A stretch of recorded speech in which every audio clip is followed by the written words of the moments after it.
projects to see if Okay, we've got a couple of people online. Hello. Hi, everybody. This PowerPoint, or today's workshop, is going to be on synthesis. And today what I'll be talking about is what is synthesis, why we synthesize, where do we find it, and how do we do it, and then we'll look at sample synthesis and you'll get to practice synthesis. So synthesis means to combine. And in that combination, it means to put things together that are distinctly different. And when we're doing that, we are not comparing and contrasting. So we want to get beyond comparing and contrasting to actually putting two ideas together. So not saying how the ideas are similar and how they're different, but what does it mean that these ideas are coming together? We do synthesis in order to make connections, to find links between ideas, to create new ideas, and to further the conversation. So some of you have, actually only one of you, has heard my metaphor for the stream. So the rest of you here, this is new. I don't know who's online, so they might know this one. But if we think of academic conversations as a stream, and academic conversations are constantly moving. They started way before we can see the origins, and they're going to continue way in the future. And you as a student walks up to a class or up to a subject in a class, and you say, okay, I'm going to take a bucket, and here's the stream, and I'm going to pick up part of the stream. Oftentimes, you're picking up 5 sources or 10 sources, but you're not picking up absolutely everything that's ever been written on this topic. So you pick up that little bit in that bucket, and you look at it, you make sense of it, you add new information to it, new ideas, new knowledge making of that information, and you put it back in the stream, and that stream continues. And sometimes it continues and our ideas are really a part of the stream because we publish something. And sometimes our ideas are just part of what's happening in the class and what's happening in our own understanding and our own growth as a student. And so when we pick up that bucket, when we look at that information, we need to actively develop and make new ideas in order to become part of the conversation. And everything that you're learning in both 1143 and 1101 is trying to get you to be part of a conversation and to be part of the making of new knowledge and to learn how to do that. Synthesis is a really important skill in that academic conversation. Where do we synthesize? Believe it or not, you do it every single day. So you make plans on weather reports. You look at, and I don't know how many of you look at multiple reports. I do. I look at the one on my phone app. I pull up weather.com on the internet. I look at what if today's weather wasn't accurate, and I go, ooh, they're actually a day behind. So the rain that they thought was going to come today is going to come tomorrow. Well, tomorrow's not a good day for the beach. Or they've been pretty accurate this week. Tomorrow's going to be a really good day for the beach. So you look at different levels of information in order to decide, how do I need to pack for a trip? What can I do this weekend based on the weather? You also choose a restaurant the same way. I don't know about you, but I usually don't look at just one review of a new restaurant. I look at a couple reviews. It's easy. You Google the restaurant. There's a number of reviews there. You read a number of reviews. And based on that, based on the review site, based on lots of information, you decide whether or not to go there and also perhaps even what to eat. When you go to buy a new car, has anybody bought a new car here? I definitely have. So buying a new car, you look at a lot of different information. One, you have your own personal experience and people that you know who might have owned that brand of a car. And you have that as one piece of information. You also have information on the advertisements that you see, on what reviews you can find, what features the car has.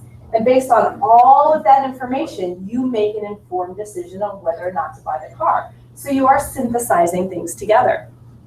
Then lectures. Instructors are synthesizing information for you in a lecture. Now they may not, because they've embodied this certain amount of knowledge, They may not really remember where all this information is coming from. They'll remember some of it, but they are synthesizing. The knowledge that we have, the knowledge we present when we lecture, all comes from all of the knowledge that we've learned. So it's a synthesis. Synthesis in writing is a literature review. When you pick up an academic text, you see that that academic text is talking about a number of different sources, and they're putting those sources together. It's called a literature review. It's reviewing the literature on that subject. You might have a research paper that you write. That is a synthesis. And then business reports are synthesis. You're synthesizing a lot of different figures, a lot of different ideas, whatever type of report it is, in order to write the report. Really, in college, anytime you combine sources, anytime you're using multiple sources, you should be moving beyond comparison and contrast to synthesis. In college, what we are trying to do as students, I'm still a PhD student, what we're trying to do as a learner is to take all of this information that we are learning and create new knowledge. We're trying to push ourselves to have our own ideas, and we do that through synthesis. How do we synthesize? Well, you begin with summary. You don't stop there, but you start there. So you want to read and fully understand all the text that you plan to use in your synthesis, summarize them first. Then you make connections by taking notes. You could use a graphic organizer. I often use a table or just a Word document putting things together, but somehow I take notes and put these ideas together. I don't just sit there and read sources and then magically come up with a synthesis. You actually have to think. You have to go through the ideas. In a second, I'll present a couple of graphic organizers that you could use. One of them is probably very familiar to you. You write a thesis or topic sentence that describes the main connection between the two texts. And this, whether it's a thesis or a topic sentence, depends on what level you're working at. Is the entire paper a synthesis, or are you just looking at the paragraph level? Entire paper, you need a thesis, that's for the whole paper, or topic sentences for your paragraphs. And then you present the information from each text that illustrates that connection. And this, one of the things is students often stop here. They present the topic of their paragraph, they present the information from each source, and then they stop. When you do that, you haven't made any new knowledge. You have not made a deep connection. So if your teacher is constantly telling you, wow, great information, you're not deeply thinking, what the heck does that mean? And anybody felt that frustration? You're told that you're just not thinking deeply enough, you're not making connections. It's because you're leaving out this last part. This part is what a lot of instructors will call the so what, or the deeper thinking. And this is when you present a concluding statement that explains what it means that the connection exists. So you, at the end of presenting all this information, you can make it clear to your audience what it means that the connections are there. Does that make sense? You recognize this bottom one? It's called a Venn diagram, often used for comparison and contrast, but it can also be used to make connections, because you do start by comparing and contrasting ideas and then deciding what those connections mean. In a second, actually we'll go there and I'll show you. I'm talking about these two advertisements. I'm synthesizing Rihanna's cover girl, one of them, and then Drew Barrymore. So here, what I have done in this first one is I've drawn out issues that I might want to think about in these texts. One is diversity. So there's an image of a Black woman, and there is makeup for diverse people, which is right here. Had it with one size fits all makeup, so it's makeup for diverse skin tones. And then the second one is beauty. Thin, shiny skin, makeup is needed. This idea that that's what it means to be beautiful. This one means the same, but also long, flowy hair, flawless skin. So these are two, there's many others I probably could pull out, but in a quick synthesis, I pulled these two issues out. I could do it in a chart, or I can make this Venn diagram if I was drawing it out. And here I've got image of a Black woman is in the Rihanna piece. Makeup for diverse people is in Drew Barrymore. That's different. Similar is the issue of diversity, and the image of beauty is pretty much the same, the way that beauty is being discussed here. So sample synthesis. we see these two pictures. This is about lashes left behind. We've got their faces. We have this similar, that face of makeup you always get with the slightly pursed lips. The teeth are very white, shiny. The whites of the eyes are shiny. You've got the shine in the eyes. So there's this idea of this beauty, this angle is very similar. If you were to look at even more of their advertisements, you would see it's like the same image over and over again. So here, the type of synthesis that I want to make is I want to talk about the ethos of the company. What is the credibility or personality of the company that's coming across? So I just did a very basic rhetorical sort of synthesis here. And what I came up with was CoverGirl celebrates diversity through its range of products and use of racially diverse celebrities in their ads, while also perpetuating the stereotypical view of beauty. Now, if that were my thesis statement, what types of information would I use to support that? Everything in that Venn diagram. Everything in the Venn diagram, right. So where would I start? A range of products. Diverse celebrities. Each one is set up to where you can talk about one separately. Right. So I would actually talk about this based on the image. So I talk about foundation. Foundation, if people want foundation in order to match their skin tone. CoverGirl is not saying that they're just matching the skin tone, that there isn't one size fits all. They're trying to say through that they're not making makeup for one skin tone, for one person. They're in that statement, they're trying to say that they're diverse, right? It's another way of saying we aim for diversity. So it's really pulling on that. That is where we're analyzing. We're not just saying they have makeup for lots of skin tone. In their word choice, they're showing that they want to have diversity, that they want to, sorry, my brain is a little tired today. They want to appeal to a diverse audience, right? And so we want to analyze that and go deeper than just saying what is obviously there, but explaining what it means that is there. That's the so what. Do you see how we're aiming for that? Yeah? Any questions or other things that you see about this sort of synthesis? Could you talk about who's the audience, I guess? Yes. And why that matters? Yes. What would you say? Well, it's appealing obviously to girls mostly, and it's basically saying there's a rhetorical thing where they're kind of pulling at some of your strings, because it's for girls, they want to look just like either Rihanna or Drew Barrymore. So. That's a really good point, because I missed that. Stereotypical view of beauty in women or in girls. Yeah.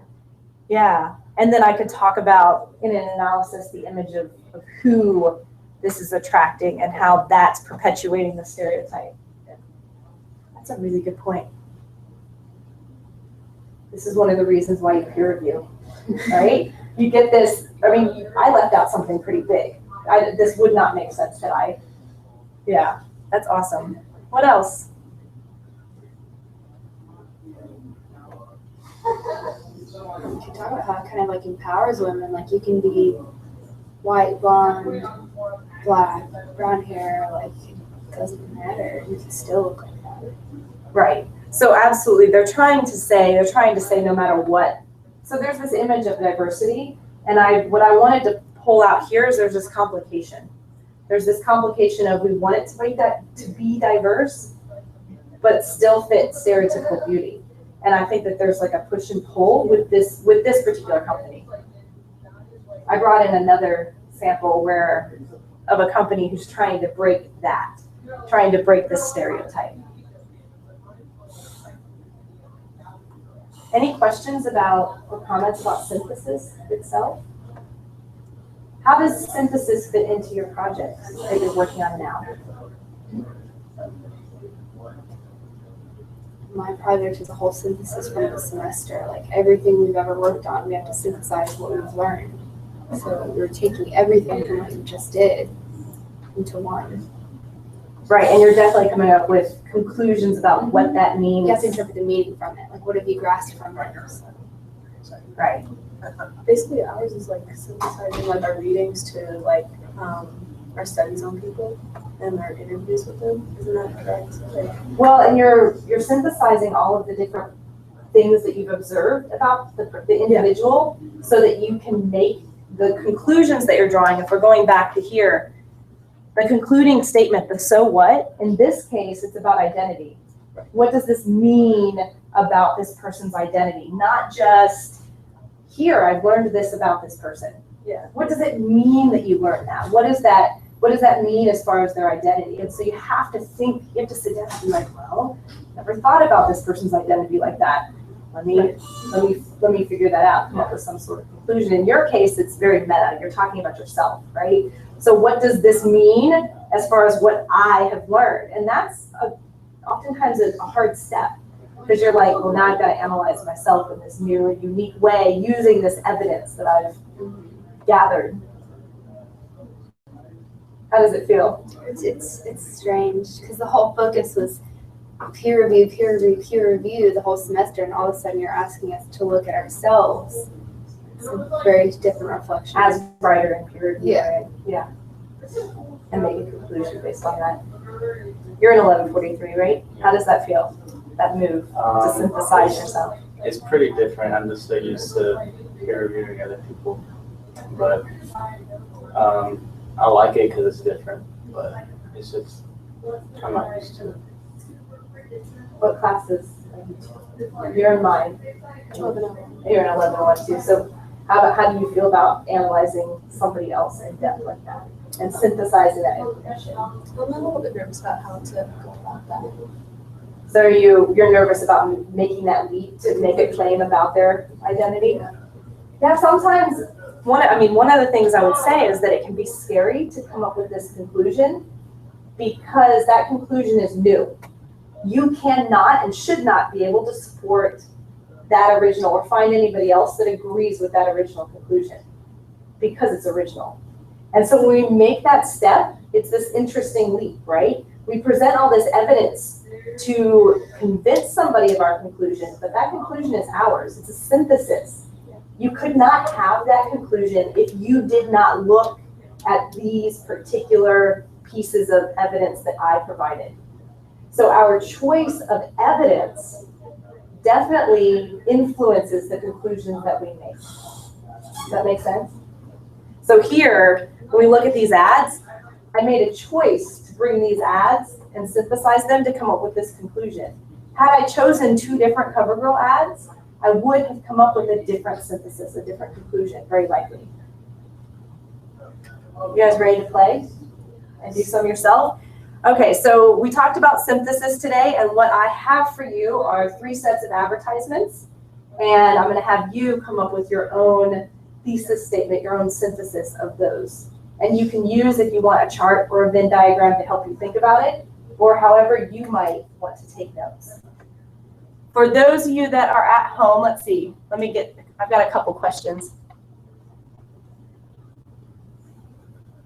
Okay.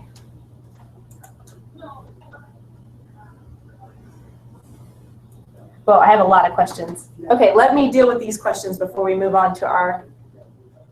So synthesis is mainly used in analytical writing or a separate writing process. The idea here is that synthesis is used in every kind of writing that we have. So if we go back, to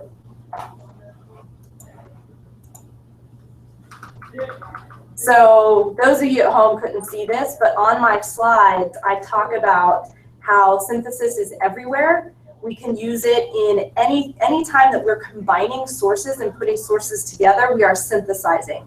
Because in college, you want to go beyond comparison and contrast. You always want to be making new conclusions. And so you'll be always synthesizing every time you use multiple sources or multiple pieces of data.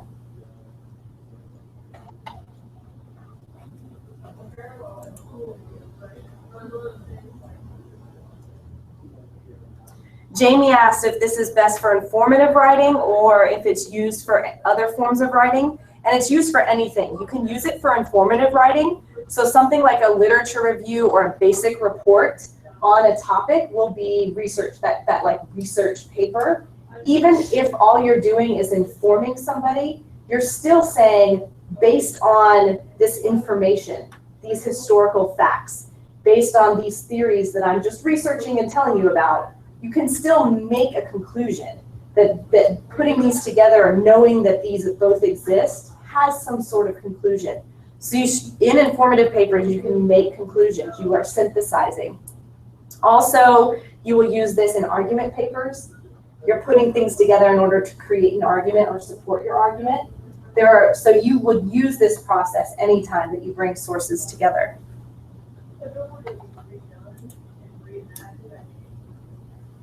Synthesis is a form of analysis. You are analyzing. So going to Megan's question and then going to Summer's question, would synthesis differ based on the audience?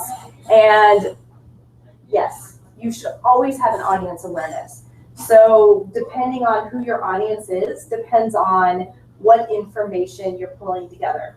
So if I were talking to my mother about buying a car, she's very money driven. So I would have to show her the differences in costs. But if I were to be talking to a friend of mine who is very into Volkswagens, I have lots of friends who are into Volkswagens, they would want to know what features, right? They would want to know what features are available on this car that make this Volkswagen different than other Volkswagens. So I would be talking about the features, and that's the information I would bring in. So it really depends on who your audience is. And we just don't go, when we're researching, you should not go and find the first 5 things that you get. I searched, I found 5 sources, I'm done. My teacher told me 5 sources. I'm done, I'm gonna use these 5 sources. No, usually for me, I find 2 to 4 times the number of sources. So if I'm asked to find 5, I get 10 to 20. Then I look at those 10 to 20 and I decide which are the best 5 for what I want to say and who I want to say it to. So audience makes a big difference. Does that make sense to everybody? Megan, did I answer your question? And Summer, we good? I don't see them asking another. Okay, we're gonna go to our example. For those of you at home, what I want you to do is very quickly Google any sort of advertisement. So you can look at Coca-Cola, Adidas, I've got Adidas here, I've got PETA, I've got anything else. So what I would like you to do is Google advertisements, print advertisements. So go to Google Images, find some advertisements, pick 2 that you're going to synthesize. So an example, I have, let's see.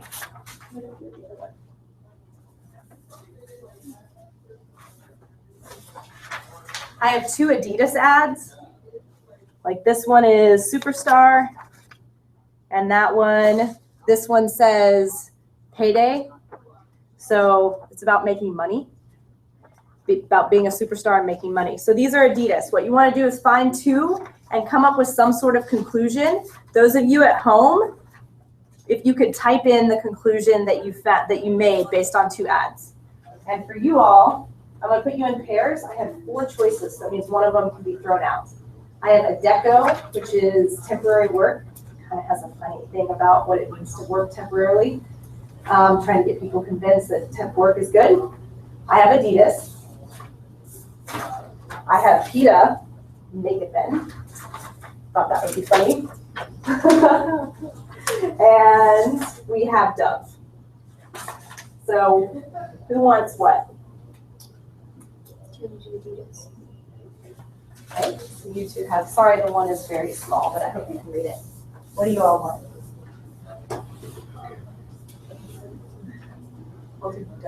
Okay, so who are you working with? Okay. And do you all want a deco or PETA? We don't want, nobody wants to touch the PETA ads.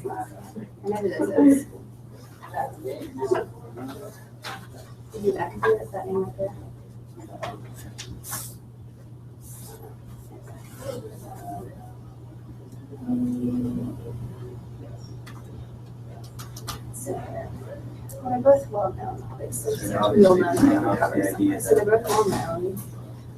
an office is like confined. I'm sure they both have their like forms. It says payday. This project's a lot of money for what he's doing. You know he does.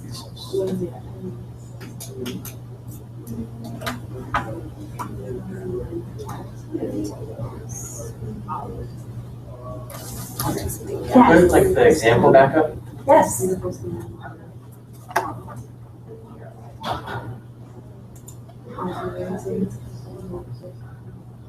I feel like this one says like for the money it is. This one sucks. Yeah, exactly. It's a good way to do this. Yeah, if you don't teach them that. Adidas surrounds their ads with a, what's that one? This is how you feel towards something.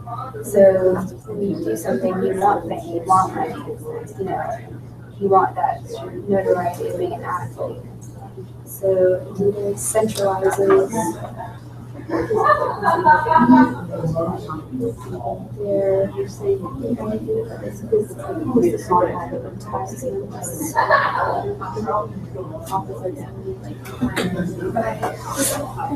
centralizes their goals around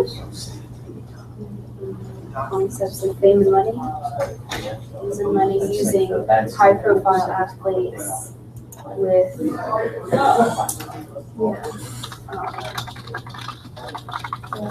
superstar payday. Are they like the wording of their I would think you were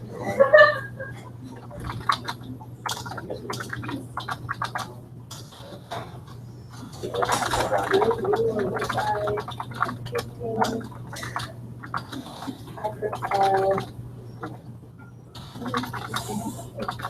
athletes.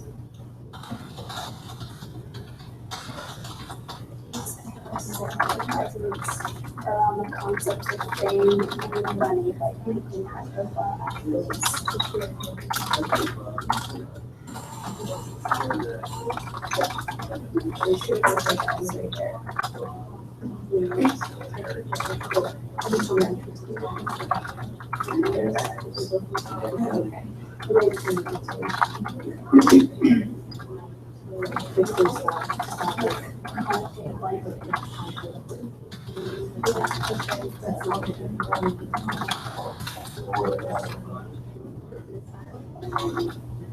It could be something else too.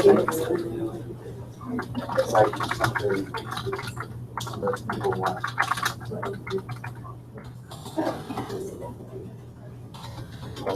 Like people want this. People want all the money they have.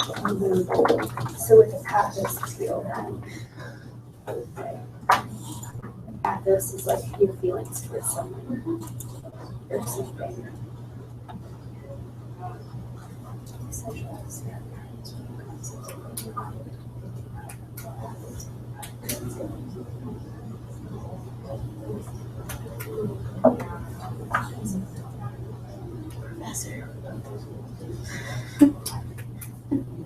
I can't really gather much except from the wording.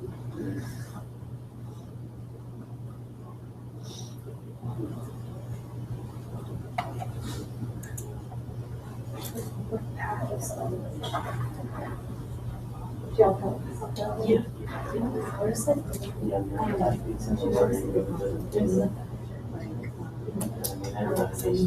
If this was there, I wouldn't say it's not for I don't know. I have no idea. Yes. Yes, that's why I chose that one versus the other dumb ones because, and I think it's the same thing here too.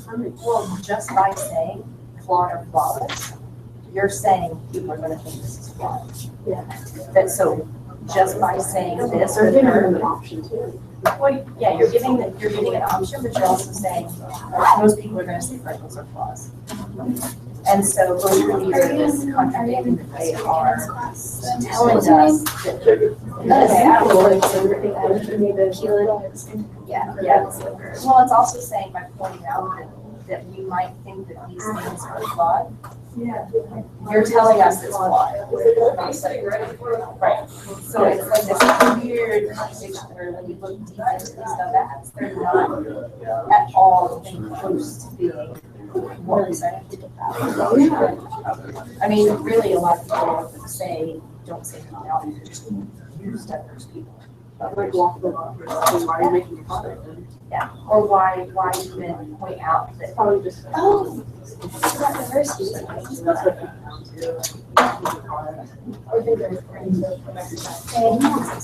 It's so much like that. There's like one, two pictures actually. And it's just like. Yep. Right? Yeah, so silly. Yeah, a lot of these are diversity people. So probably a user has the deck of trees. Wow.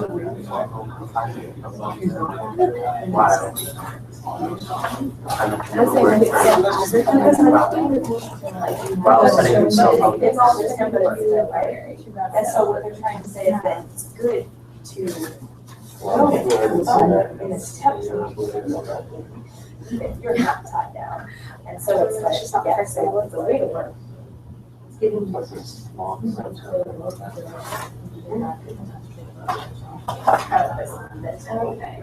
giving you your best chance.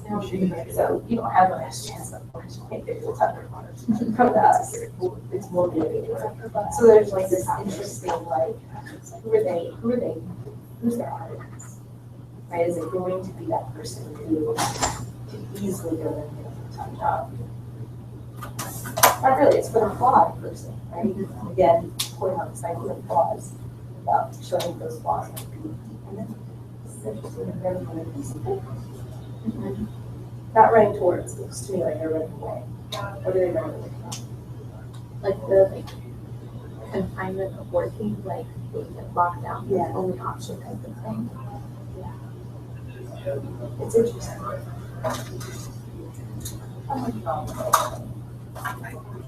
Yep, you have to go. I'm sorry, that's okay.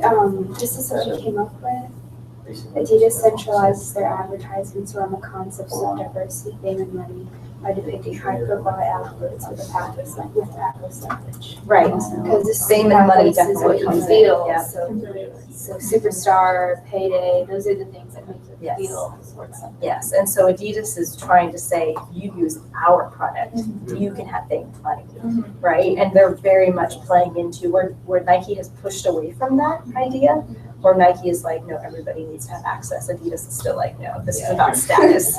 You want status, yeah. So they're really playing on that, and they use the biggest of the biggest superstars to do that. Awesome. Let me see if I have any others.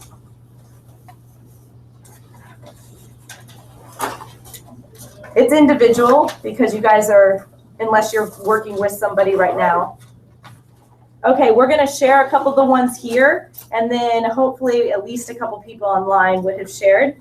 So, do you want to read yours? Oh, I'm sorry. So this was based on the Adidas ads that I showed you all earlier. So we've got the Adidas ads. Go ahead. Adidas centralizes their advertisements around the concepts of diversity, fame, and money by depicting high-profile athletes with a pathos language. Okay, so no matter what, it's about that diversity. It's a diversity, but it's money and fame. Awesome. Let me grab these to show. So the next one, and if you would speak loudly so we can get it. The next one is based on, I'm sure you all are familiar, very famous Dove advertisements. Yeah, they're centralizing their main idea around individuality for women, and it's very focused on women and saying like you're beautiful in your own skin. However, they have a contradicting ad that basically says we have a product for you for those different type of women, and it's to fix whatever they have that's different. Right. So it's kind of so the an synthesis here is based on, and if you didn't look deeply and see that it was in multiple ads, that they're actually pulling on insecurities while trying to say that they are celebrating diversity. Right. Good. And can I grab your X to show? The final example we have from everybody here is ADECO. So ADECO is an employment agency. And what all did you come up with? Through their ads, ADECO portrays the metaphorical confinement of long-term work while establishing themselves as the path to a freer and better future. A freer and better future. I like the wording there. Great. Let's see if anybody at home. So Corey chose Pepsi, and his thesis is Pepsi is portrayed as a fun, refreshing beverage that can be enjoyed by anyone in any situation, also focusing on diversity. It's interesting. We have a lot of diversity happening in these advertisements. Okay, it doesn't look like anybody else has put anything up, and we're already running over. Thank you all for your participation. This was a really fun workshop. This was fun. So thank you very much. I think this might be the last one of the term too. So thank you all at home. Have a great day.